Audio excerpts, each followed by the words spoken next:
Speaker prides himself on being a well-informed voter.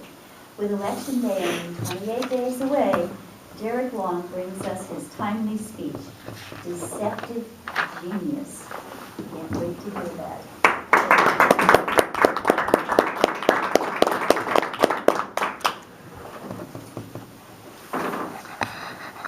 I was down in Yakima last week for work. I was talking with my coworker Todd. Every morning, he climbs into his white Dodge Ram pickup truck, and along his 13-minute commute, he stops in at the convenience store. He goes in there, fills up his big gold 64-ounce cup, costs him $1.49. Well, after 29 days from now, that $1.49 could cost nearly twice as much, or $3, just like it does over in Seattle. That's because last year, Seattle passed the soda tax. I'm sure you've all heard of it living in Washington State. And with the coming election, as citizens of Washington State, we have the opportunity to vote on ballot initiative 1634, which is termed the soda tax ban, or as it's properly named, the Initiative to Prohibit Local Taxes on Groceries measure. So I was doing some research into this, preparing for Election Day, and everything I went to on the website, I pulled up a map like this. You can see Washington State is color-coded, along with 31 other states who subscribe to the paradigm of exempting groceries. I thought, wait a minute, if Washington State is already exempt on groceries, then why do we have to vote on something to prevent taxes on groceries? So then I did a little bit more digging, and the ban is for local cities, counties, or municipalities, but not statewide, because the state has to vote on if they want to not exempt groceries. So then I did some more digging. Well, who's behind this ballot initiative? You can look up the financial records, and there's $8 million raised in opposition, which brought this measure to a front. And it's almost equally part of Coca-Cola Company, PepsiCo, Dr. Pepper, Snapple Group, and Red Bull. And they're the ones all behind the Yes campaign to vote to pass this measure. Well, they're all part of this deceptive genius, because it's not just to prohibit taxes on groceries, it's taxes on soda pop, but they're calling it tax on groceries, which is not what the state is intending to do.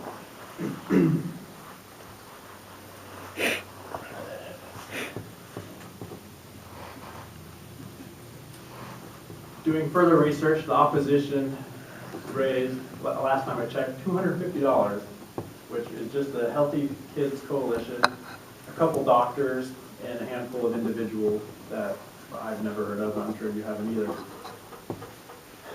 So, but does this really help me in telling me how I want to vote? I think all of us have to ask the question is, well, is tax on grocery a good thing?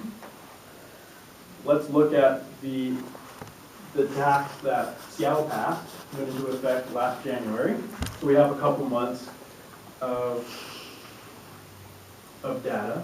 So is the Seattle soda tax having its intended effect, which is to reduce obesity, make kids healthier, make citizens healthy? From the reports I found, shortly after the tax was imposed, a lot of citizens had an eye-opener, because the soda tax taxes drinks with added sugar at a rate of 47%. So putting that into perspective, alcohol is taxed at 32%, cigarettes at 38%, and marijuana, in case you're wondering, 37%. In case you're tracking those numbers, soda is taxed higher than all three of those other sins, so to speak. So when this Seattle tax was imposed, the sticker shock that the customers got they would go into Costco, put their jug of pop on the counter, and see it cost nearly twice as much. They put it back on the shelf, went across the city, outside the city limits to the next Costco to buy their pop. Well, that increased traffic tremendously. And of the tax so far has raised $20 million since January. Okay, so you're raising money, that's good, but 20% of that $20 million is going to admin. And so admin means it's just to keep the cogs going. It's not really going to the benefit of the kids. And the tax, the way it's structured, the distributors are responsible for paying the tax. And so beginning, when it was enacted, some of the distributors just looped all the drinks into one category and taxed it all. For example, if you had a 64 ounce of coconut water, your Dasani water, and your Pepsi, it was all the same size, well, the distributor might just tax it all the same. Even though coconut water doesn't have added sugar, it was taxed the same. So there are some things to work out in the beginning. But does that really help me on how I should vote? Well, I went to the Tax Foundation and pulled up this data sheet called Sales Tax on Soda, Candy, and Other Groceries report in 2018. And some of the key findings, looking at other states that have taxes on, differential taxes on soda or groceries, saying broad-based consumer taxes have the potential to be relatively simple, transparent, neutral, and a stable form of taxation. But having a differential tax, say on soda or candy, erodes the efficiency and the effectiveness of state tax systems overall. Another example from a city that enacted a soda tax is Philadelphia, which enacted a tax in 2016. So we have a little bit more data to look at. All the reports from that tax, they haven't recorded any real health benefits in the 2 years for kids' obesity rates, heart attack rates, or overall health from employer health plans. But they did report overall loss of jobs in production and warehousing of food items.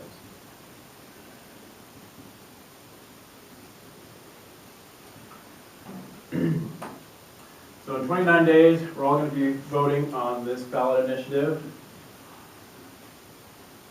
on if we want to allow, say, City of Wenatchee to impose a tax on soda pop. Based on my findings, it seems like an efficient way to raise money.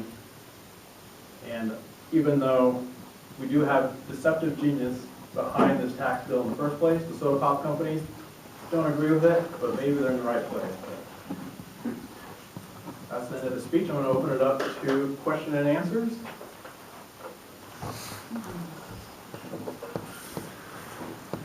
A lot of times when I get my ballot, I read it, and the way it's asked of me is my nemesis, the double negative question.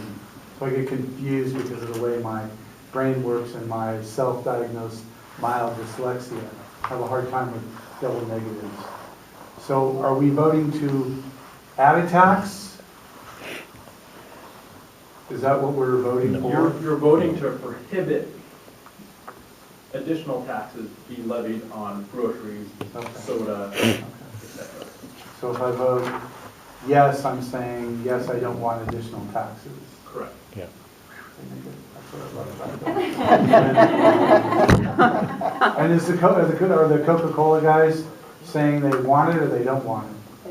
They're saying they don't want it because if your soda pop costs They're not going to make as 47% much money. more, people aren't not going to buy that soda pop. They might buy some other juice. Wondering how something like this got on the ballot. Go ahead, sorry. I'm wondering, you pointed out that in some other places they haven't noticed an impact yet like Philadelphia, I think you said it's had a couple, 2 or 3 years. Could it be that the tax is not high enough? In other words, like think about the way cigarettes are taxed. They're what do they cost now, $8 or $9 a package here in Washington State? Because the tax is so monstrous, and that was the idea, was to discourage people from buying them. So, $1 on a giant cup of pop, you might think, well, I don't want to pay it, but it isn't like it's going to change your day or anything. Right, or maybe you're not gonna buy that soda pop, but maybe you'll go buy those potato chips instead. Probably Yeah. just as poor for your health, but not taxed. And that's where the slippery slope is. Once you start taxing soda pop, you're like, well, that's not really healthy. Maybe you should tax cookies or bulk sugar. Yeah. Well, if we tax bulk sugar, maybe do we need to tax sprinkles too? It gets convoluted, and as the tax foundation found, grossly inefficient.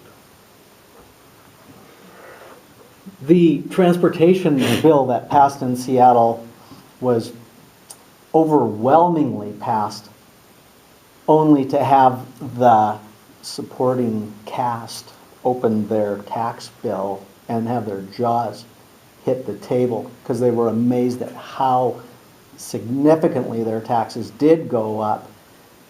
Having not researched it well, they regretted their decision. Do you have a read on how this is playing out so far in this county? Is there or in the state of Washington? Did you find anything in your research as far as people going like, gee, yeah, we need that? Well, overall, I think the support is overwhelmingly to vote yes. I think that's probably because the $8 million that's behind the yes on this initiative campaign. So vote yes to do away with it. No. Vote yes to Yes. prohibit. Prohibit. Yes. Okay. You're voting on a local option is what it amounts to. Mary, you had a question? Yeah, I do. I wonder if in your research you came across anything that discussed what the definition of food or groceries is, because in my mind, pop's not food, or potato chips aren't food. Did you come across anything like that that could really further define what groceries are? I did. There's a lot of research into that. But again, it's like, how do you pick and choose? Because there's some things where, like a Milky Way bar, I think it was in Philadelphia or one of these states that taxes like candy, where a regular Milky Way bar was not taxed, but the Milky Way with like the dark chocolate was. And the reason is because the regular Milky Way bar has wheat in it, the other bar does not. And with the wheat, well, you can say it's like a cookie or a cake or something else. And so even the same brand is Interesting. taxed differently.